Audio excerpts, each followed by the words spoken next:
de Dieu. C'est la journée que le Seigneur a fait pour nous ce matin. Qu'elle soit un sujet de joie. Mon cœur, rends-toi aussi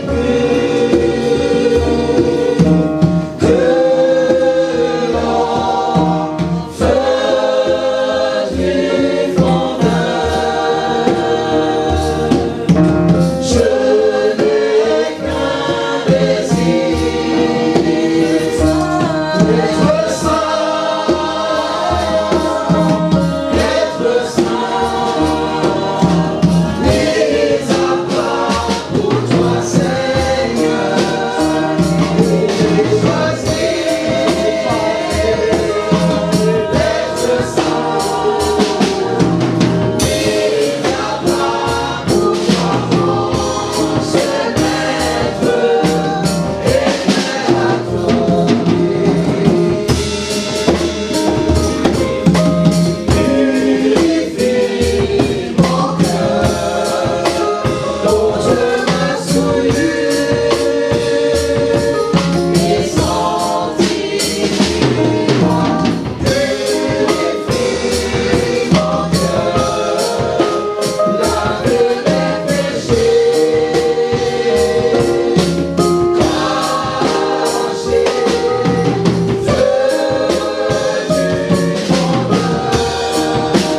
Oui, que ma vie soit pour toi une fleur, Seigneur.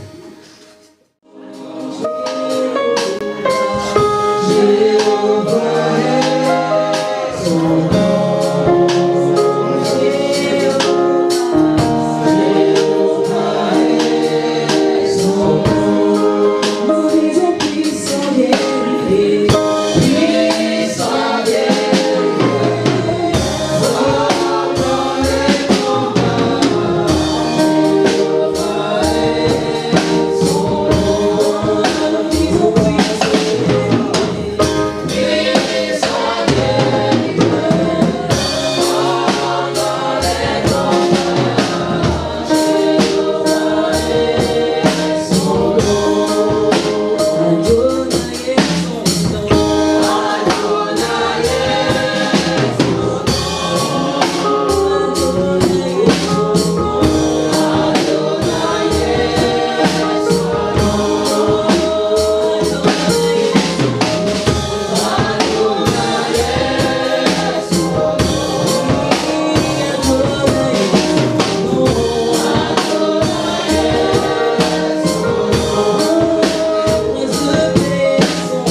Qui peut résister devant ta candeur, oh Dieu? Dans les cieux, sur la terre, tout lui est soumis à jamais. Jésus-Christ, dans les cieux,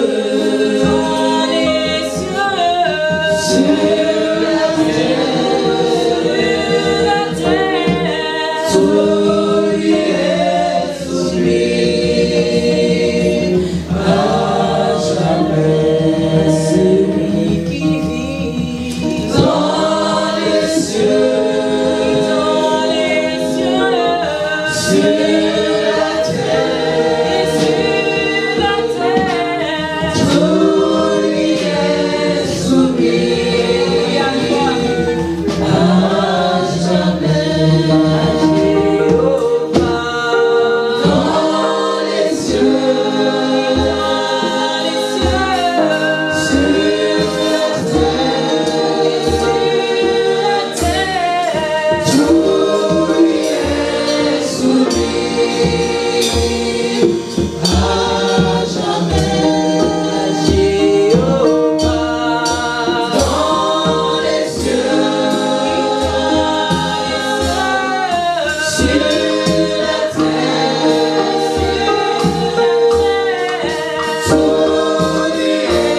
soumis à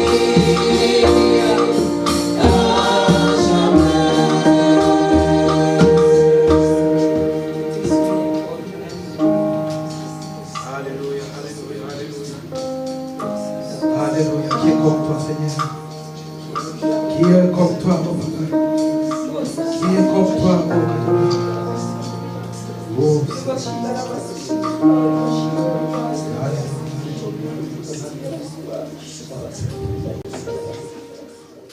Au nom de notre Seigneur Jésus-Christ, je viens à toi, Seigneur, encore ce matin. Esprit de Dieu, le temps et l'heure sont arrivés, Seigneur, pour que tu visites encore ton peuple.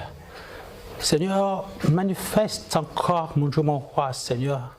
Seigneur, mon Dieu, mon roi, visite encore ton peuple, Seigneur. Merci pour ta présence, Esprit de Dieu. Nous te remettons toutes choses, Seigneur. Esprit de Dieu, Saint-Esprit, nous t'aimons et nous t'apprécions. Prends contrôle, mon Dieu, mon roi, de tout ce qui sera dit, tout ce qui sera fait, Seigneur. Que ma bouche soit ta bouche, mon Dieu, que je sois tout simplement un instrument par lequel, mon Dieu, Seigneur, tu vas saisir, mon Dieu, mon roi, pour proclamer, Seigneur, ton oracle, Seigneur. Je viens à toi, je te laisse tout, je m'abandonne à toi, Seigneur. Et que ton nom soit béni dans le nom puissant de Jésus. Amen. Vous pouvez vous asseoir, merci la chorale, que le Seigneur vous bénisse. Alléluia, vous êtes là? Amen. Merci Seigneur. Ce matin, nous allons partager la parole de Dieu. Nous allons aller dans 2 textes, si vous voulez bien. Dans un premier temps, nous allons ouvrir l'évangile de Jean et nous allons lire au chapitre numéro 3 et le verset de 14 à 17. Évangile de Jean, chapitre 3. Je lis la parole de Dieu et je commence par le chapitre 14.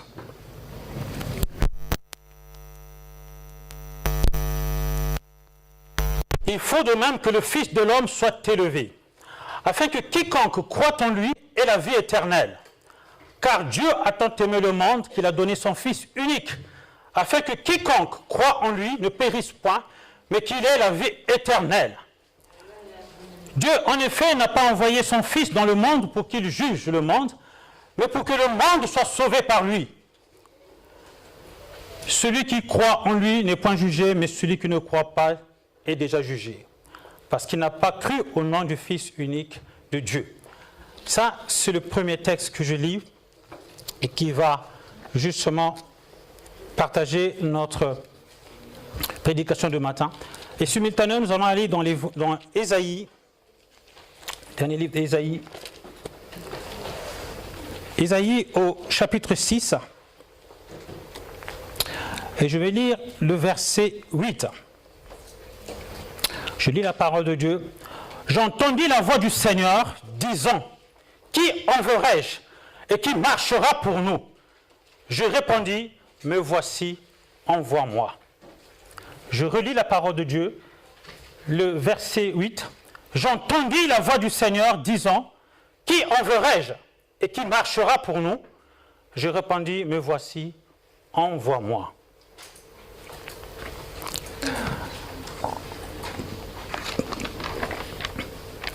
Ésaïe a entendu la voix du Seigneur. Le Seigneur ne s'est pas adressé à Ésaïe face à face pour lui poser une question. Veux-tu marcher devant moi?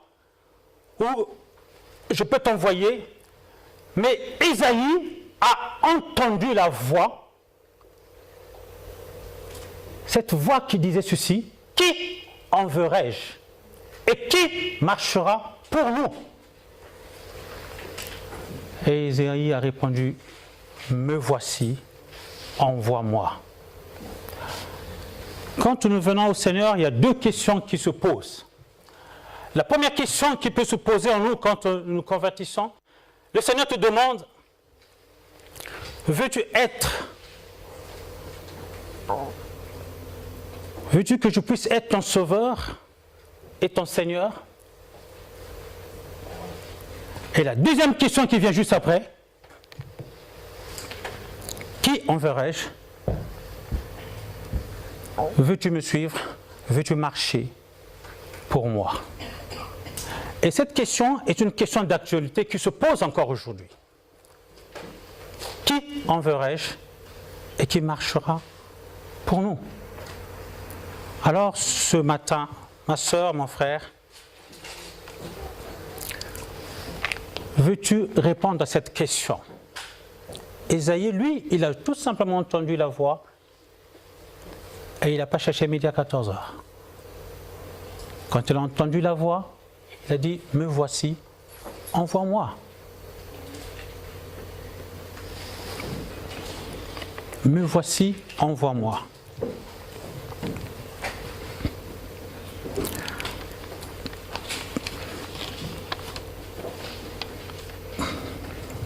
Mais pourquoi Dieu pose-t-il une question à l'homme? Ésaïe était comme toi et moi. Mais pourquoi Dieu qui est tout puissant pose la question à un homme, à un humain? Qui enverrai-je? Et qui marchera pour nous? Si Dieu a posé la question à un homme, c'est que Dieu a besoin d'accomplir certaines choses sur cette terre. Dieu veut accomplir un certain nombre de choses sur cette terre. Et il a besoin de toi et de moi. Oh, ma prière ce matin est celle-ci, que les hommes et les femmes puissent se lever et dire tout simplement comme un bon: Seigneur, me voici, envoie-nous. Seigneur, me voici, envoie-nous.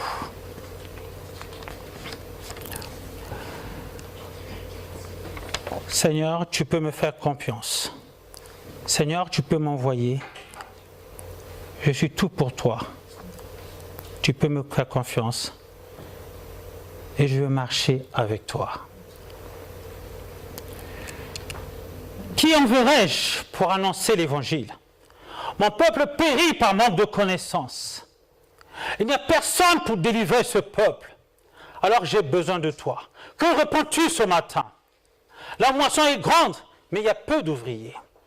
Alors pour relever le défi et pour relever les challenges, le Seigneur te pose la même question. Qui enverrai-je? Qui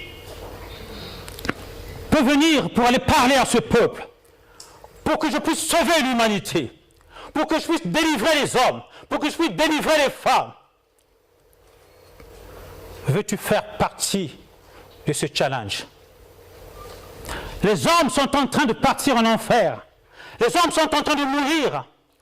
Ceux qui sont éloignés de Dieu sont en train de mourir. Ils sont en train de périr.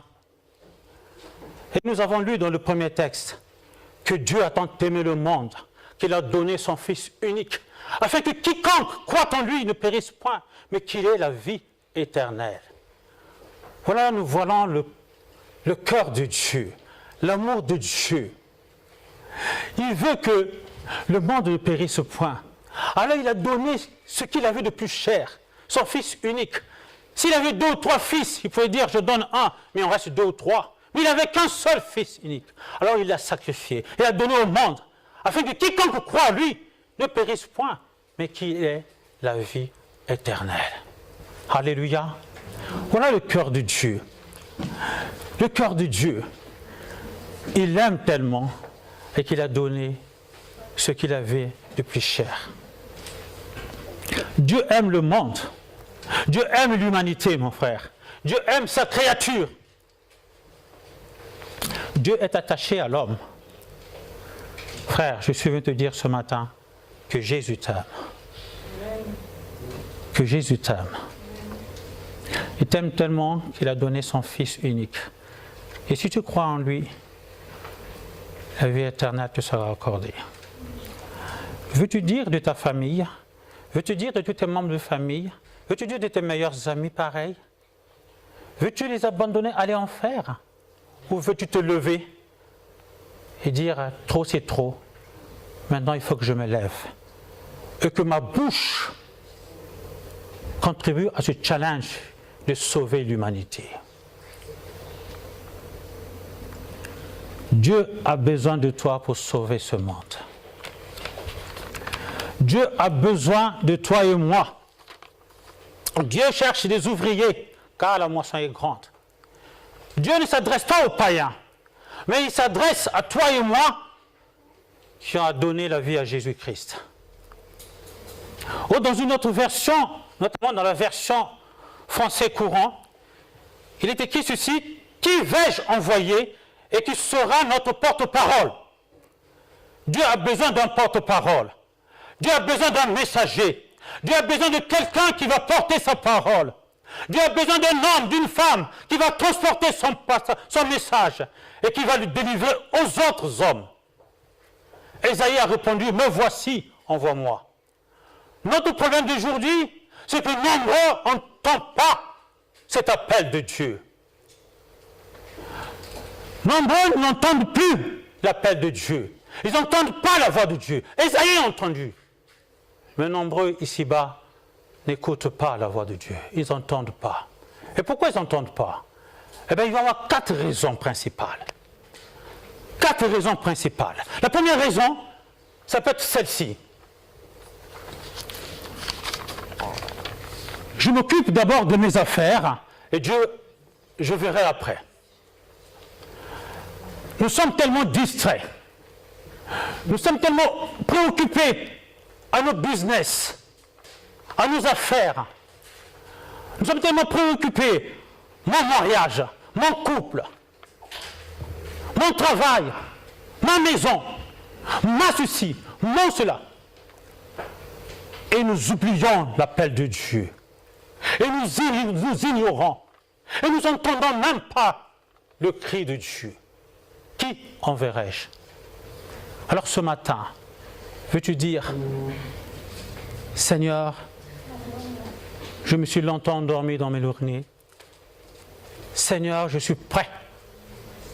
Alors, me voici, envoie-moi. Me voici, envoie-moi.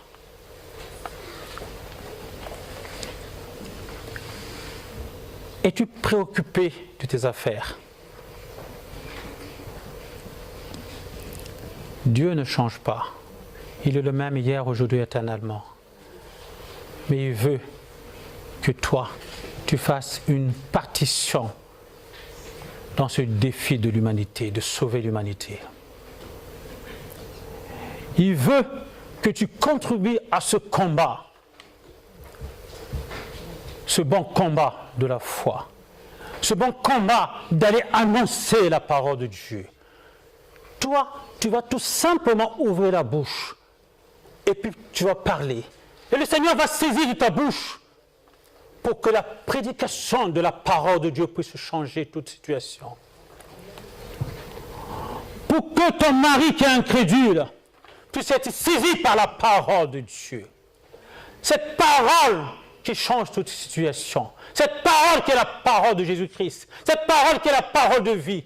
Qui bouleverse toute situation. Qui restaure toute situation. Qui transforme un cœur. Vous savez, aucun léopard ne peut changer de peau. Mais la parole de Dieu peut changer la situation d'un homme. La parole de Dieu peut changer un homme à 90 degrés, même à 180 degrés. Parce qu'elle est unique. Jésus est la solution. Amen. Alléluia. Amen. Alors, ce matin, veux-tu entendre ce cri? Alors, ce matin, veux-tu entendre cet appel? Frère, ma sœur, pour qu'il y ait un réveil dans notre assemblée, il faudrait que tu te lèves. Il faudrait que tu ouvres la bouche et que tu prêches la parole. C'est très simple. Des fois, on se dit, mais par où je vais commencer? Et comment je vais commencer? C'est plus simple. La première des choses est de dire, de rendre ton propre témoignage. Vois-tu, j'étais orgueilleux. Vois-tu, j'étais colérique. Vois-tu, aujourd'hui, le Seigneur a renouvelé ma vie. Colérique que j'étais, je suis devenu un homme docile. Méchant que j'étais, je suis devenu un cœur aimant. Un cœur de tempérance. Moi qui démarrais au tour, en un quart d'heure, je démarrais. La colère, la méchanceté envahissait sur moi. Et tellement que j'étais en colère, je pouvais marcher, casser les teinçons des bouteilles dans ma bouche. Mais Dieu a changé ma vie. Alors je peux témoigner qu'il est magnifique, qu'il est excellent. Ce Dieu dont je vous parle ce matin, c'est un Dieu merveilleux. C'est un Dieu qui restaure et qui renouvelle la vie. Les gens qui te connaissaient avant, quand ils vont te voir aujourd'hui, ils vont plus te reconnaître. Parce que de toi-même, tu ne sais pas, mais tu as changé. Mais qui t'a changé? C'est le Seigneur qui t'a changé. Il a mis tout simplement un attouchement à ton cœur et t'a complètement changé. Aucun homme ne peut le croiser, le rencontrer, avec une ferme conviction et qui n'a pas changé d'un seul iota. Ça n'existe pas. Ça n'existe pas. J'aime bien les grands hommes de Dieu. Ils se sont enfermés dans une chambre, dans le secret, pour chercher la visitation du Seigneur, pour chercher une orientation, pour chercher c'est quoi mon but, Seigneur, sur cette terre. Alors, il y a certains hommes de Dieu qui sont enfermés pendant une semaine. Il y en a qui ont pris une bouteille d'eau. Une bouteille d'eau. Il y en a qui n'ont rien pris. Que la parole de Dieu est dans le secret, face à face avec le Seigneur. Cœur à cœur avec le Seigneur. Et ce qu'il en sort, c'est que quand ils sont sortis de cet endroit, loin de la télévision, loin des problèmes qui puissent perturber la méditation, pas de télé, pas de portable, rien que la Bible et une bouteille d'eau face à face devant le Seigneur, en restant à prier, à prier, à prier, à prier, à chanter, à louer et à lire la parole de Dieu. Bien-aimés, ils sont sortis victorieux dans cet endroit. Et ils sont sortis complètement changés. J'aime un témoignage.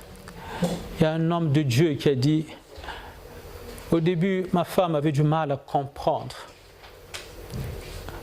mes projets. Avant, ma femme me disait, mais c'est pas possible. Mais tu ne m'aimes plus. Tu n'aimes plus tes enfants.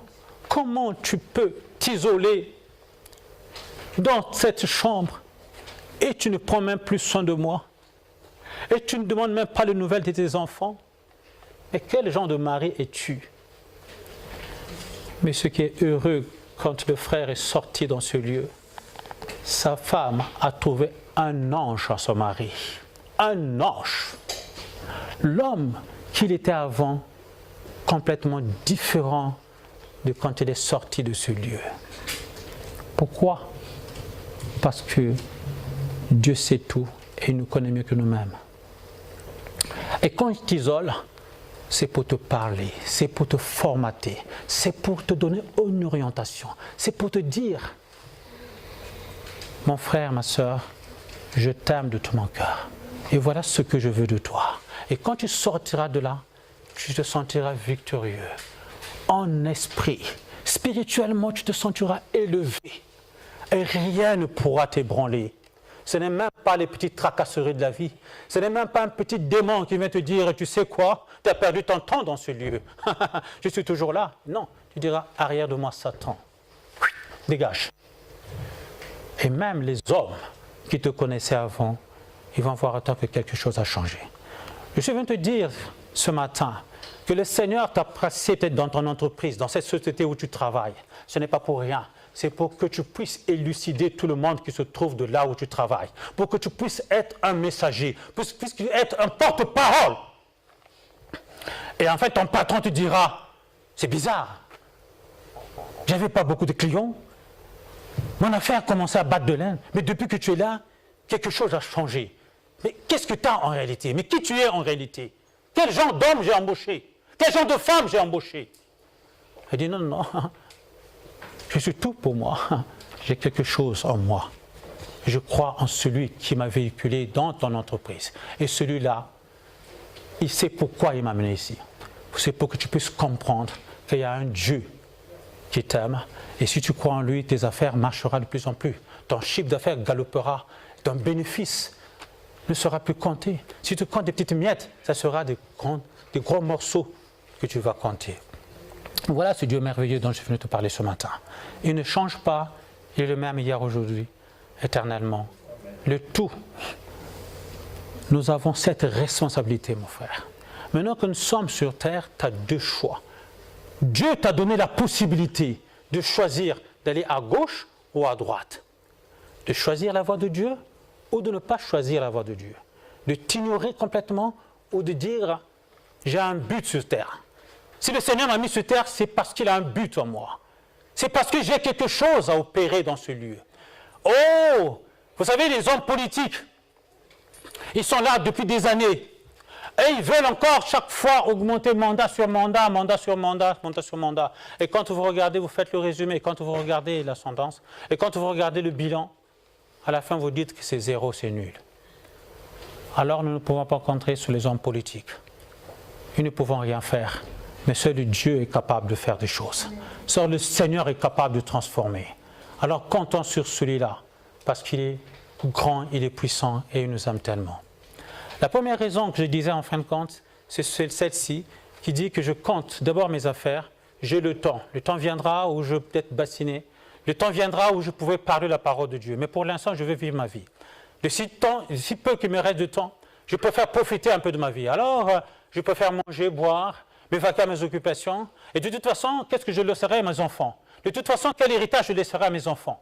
Il faut que je laisse à quelque chose un jour. Mon pauvre, tu te trompes. Tu te trompes. Il faut que le Seigneur t'a mis là, c'est pour un but donné. Le Seigneur t'a mis sur cette terre pour que tu puisses accomplir la parole de Dieu. Alors, le Seigneur veut compter sur toi. Il te pose la même question qu'il a posée à Isaïe. Qui enverrai-je et qui marchera? Qui marchera? Il est écrit dans Luc au chapitre 14, verset 33. Ainsi donc, qui d'entre vous ne renonce pas à tout ce qu'il possède ne peut être mon disciple. Et c'est vrai que si tu es concentré sur toi-même, tu ne peux être disciple de Dieu. Il faudrait que tout s'arrête de voir que ton nombril. Il faudrait que tu vois aussi les intérêts des autres. Si tu te préoccupes que de tes affaires, tu ne peux être un disciple de Dieu.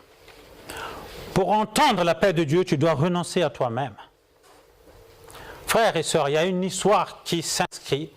Il y a une histoire de l'humanité qui est en train de s'écrire. Alors, veux-tu faire partie de cette histoire? Si tu as travaillé, si tu as gagné des âmes, si tu gagnes des âmes, même une seule, eh bien, tu contribues à cette inscription de l'humanité. Mais si tu fais qu'une fixation sur toi-même, alors, frères et sœurs, là où le Seigneur, tu ne seras pas accueilli. Parce que le Seigneur accueille ses enfants. Et si tu te dis, je vais laisser quelque chose à mes enfants, alors je travaille pour que je laisse quelque chose. Non, ce n'est pas le bon combat. Le combat, ce n'est pas de laisser du bien à tes enfants, même si c'est bien de laisser les enfants. Mais le combat, c'est combien d'âmes as-tu amené au Seigneur? Dieu te parle, mais tu n'entends point. Parce que tu es focalisé, parce que tu es distrait. Tu ne penses qu'à toi-même. Tu ne penses qu'à tes propres intérêts.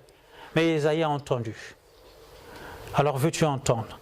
Si tu veux entendre, alors sers Dieu et oublie tes soucis. Un disciple renonce à lui-même.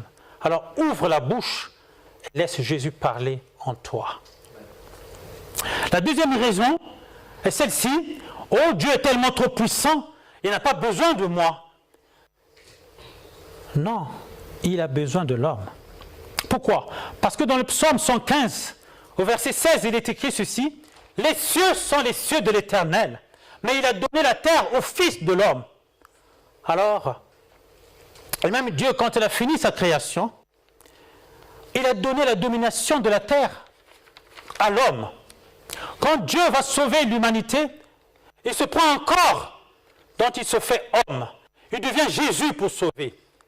Mais même le démon a besoin d'un corps pour sévir. Pourquoi? Parce que la gestion de la terre est donnée à l'homme. La gestion de la terre est donnée à l'être humain. Et si vous vous souvenez, même dans Genèse 1, verset 26, il est écrit: faisons l'homme à notre image et selon notre ressemblance, et qu'il domine sur les oiseaux, etc., etc. Il dit, faisons l'homme à notre image. C'est-à-dire que Dieu est inclus là-dedans, selon notre ressemblance. Mais il n'a pas dit, et nous dominerons sur la terre. Non, il dit, et que l'homme domine sur la terre.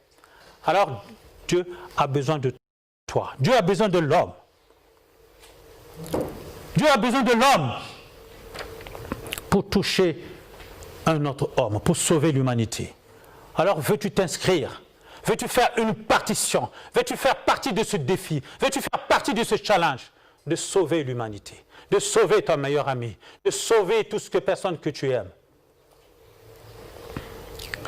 Et la troisième raison est celle-ci. Nous pouvons lire dans Romains 1,16. Car je n'ai pas honte de l'évangile. C'est une puissance de Dieu pour le salut de quiconque qui croit, du juif premièrement et du grec. Je n'ai pas honte de l'évangile. Car c'est une puissance de Dieu. Alors nous n'avons pas à avoir honte de parler de la parole de Dieu. Frère, c'est une puissance. Et tu verras quand tu vas sauver ton meilleur ami qui chancelle encore, un pied dedans, un pied dehors, et qui dit, mon ami, je n'arrive pas. J'aime tellement ma femme, mais comme j'ai comme une impulsion, il faut que de temps en temps que je puisse faire un écart. Je ne m'en sors pas. C'est pas que je ne veux pas, mais je ne m'en sors pas.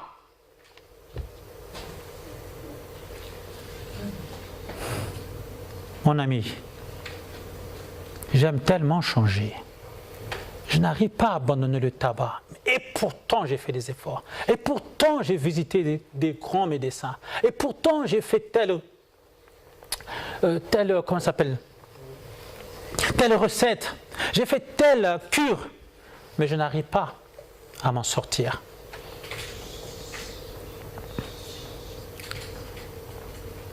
J'aime tellement changer, mais je n'y arrive pas. Au début, ça a commencé comme ça. Oh, l'ami te dira, je buvais de temps en temps un petit verre par-ci, un petit verre par-là. Et puis, je ne comprends pas. Je suis rentré comme ça petit à petit. Et depuis, la bouteille est devenue mon meilleur ami. Tu sais, quand j'ai des soucis Quand ça me dépasse, quand je regarde la maison et les factures, je n'en peux pas. Le travail, je n'arrive pas à trouver du travail. Mais quand je bois 2-3 verres d'alcool, je me sens vraiment parti. Alors là, je n'ai pas de soucis, je n'ai plus rien à faire. Je ne pense plus aux factures, je ne pense plus aux soucis de la vie, au quotidien. Ma femme, en plus, qui m'embête. Il y a encore une facture qui est arrivée, je ne peux pas. Il y a encore ça, il y a encore ceci. Il y a les impôts, il y a la taxe d'habitation. Et en plus, la cantine, on n'a pas payé les enfants, bientôt mettre dehors. Et tout ça. Oh. Attends. Mais quand je bois un bon petit coup, alors ma femme peut toujours parler, je ronfle. Et un jour passe, deuxième jour passe, troisième jour. C'est comme ça que je passe ma vie. Et toi, l'ami, tu es là, tu dis, mon Dieu, qu'est-ce que je peux bien faire? L'ami est au désarroi. Alors, veux-tu abandonner ton ami dans cette situation ou tu veux dire, non, il va falloir que je fasse quelque chose, mon meilleur ami. C'est mon meilleur ami. Je m'en souviens, quand j'étais vraiment dans une situation difficile, cet ami m'a tendu la main. Et d'ailleurs, c'est par lui que j'ai trouvé cet appartement. C'est lui qui s'est porté garant. Et même pour venir en France, c'est lui qui m'a envoyé le certificat d'hébergement. Non, je ne peux pas l'abandonner, je ne peux pas le laisser. Alors, qu'est-ce que tu veux faire? Tu dis, écoute, j'ai une meilleure idée pour toi. Je vais te dire quelque chose que je ne t'ai jamais dit. Tu sais, moi, tu me regardes, je n'étais pas comme tu me vois. Avant, j'étais un grand brigand. Avant, je vendais peut-être la drogue. Avant, je faisais peut-être ceci. Avant, je gagnais ma vie comme ça. Mais depuis, j'ai rencontré quelqu'un. Et ce quelqu'un a changé ma vie complètement. Alors, à toi de choisir. Dans cette situation où tu es, où tu choisis cette voie, tu te suis ou tu ne suis pas. Mais moi, je serai à ta place. Tu n'as pas d'autre choix. Tu es au désarroi. Alors, suis Jésus-Christ.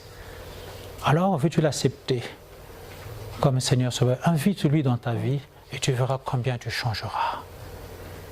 Essaye, vas-y. Au départ, peut-être que tu vas témoigner comme ça, tu vas lui dire, croyant que c'est passé comme ça dans l'oubliette. Et peut-être quand il va rentrer, il va peut-être se rappeler de ce que tu as dit. Mais ce qui est sûr, c'est que tu as semé quelque chose de positif dans sa vie. Ce qui est sûr, c'est que tu as semé la bonne graine. Et le temps viendra où cette graine va ressasser, va sortir une plante, et ça va porter des fruits. Et un jour, tu vas dire, mon Dieu, si je n'avais pas sauvé mon ami, si je n'avais pas dit ceci, si je n'avais pas ouvert ma bouche, mon frère ou mon meilleur ami sera peut-être complètement bas tombé. Il sera peut-être un clochard. Il sera peut-être... C'est quelque chose de terrible. Alors, ouvre ta bouche tout simplement. Dieu veut parler. Prête ta bouche tout simplement à ce merveilleux Dieu qui ne cherche que toi. Le Seigneur a besoin de toi. Alors, veux-tu t'approcher de lui?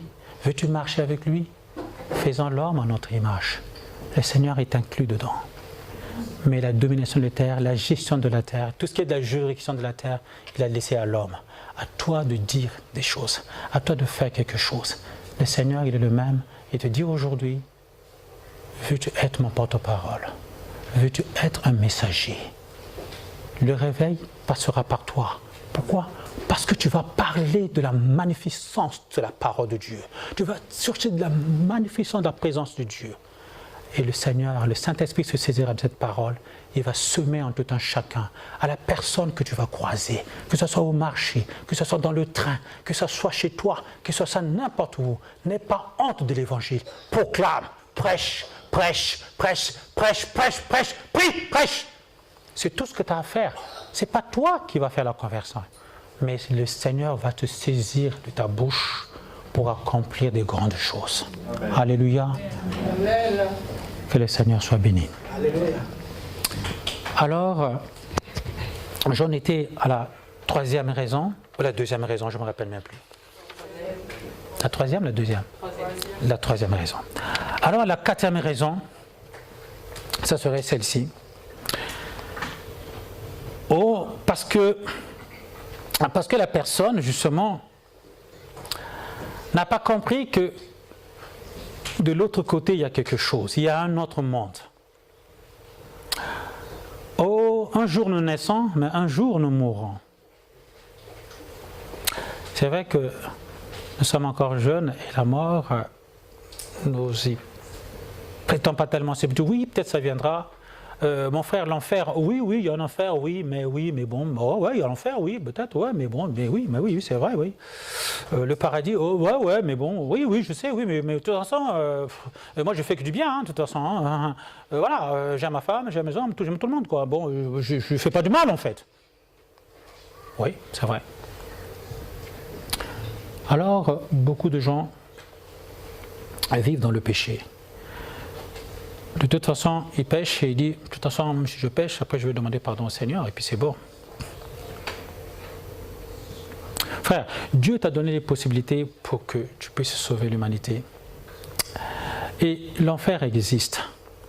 Vous savez, dans Matthieu, par exemple, dans Matthieu 25, au verset 40, il est écrit, « Ensuite, il dira à ceux qui seront à sa gauche, « Retirez-vous de moi, maudits, allez dans le feu éternel, qui a été préparé pour le diable et ses anges. » Vous savez, au départ, l'enfer a été créé, pas pour nous, les humains. L'enfer a été créé, en disant bien, dans le feu éternel. Allez dans le feu éternel qui a été préparé pour le diable et ses anges et ses démons.